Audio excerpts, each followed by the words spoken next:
در دوره لایحه بهترکنی سوادهی جمعیتی در ساحه آب نوشاکی و سانیتری در تاجیکستان در ناحیه فرخور هنرمندان گروه هنری لحظه های گوارا بخشیده به همین موضوع صحنه های جالب دیدنی را پیشکش تماشابینان گردانیدند.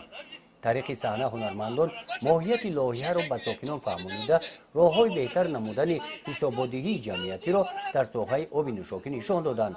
هنرمندان به حیث استعمال کنندگان آب نوشاکی به ساکنان فهمانیدند که آب را تازه نگاه داشته از آبهای افلاس استفاده نبرده سلامتیشان را نگاه دارند.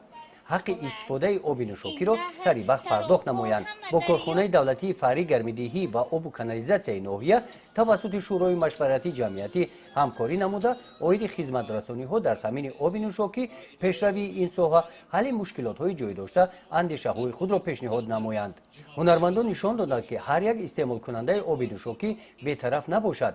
در حل مشکلات آب نوشاکی خود را مسئول شماریده حقوق دارد در مجلس های شورای مشورتی و جمعیتی اشتراک نماید.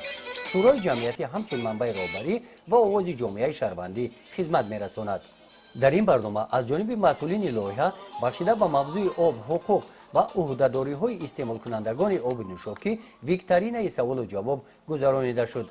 در دایره لایحه که یک هفته پیش آزمون رسمی بهترین، سرود بهترین و رقص بهترین بخشیده به موضوع آب اعلان شده بود، در این روز جنبش گردید. غالبان از جانب لایحه با تحفه های خودروی قدر کرده شدند.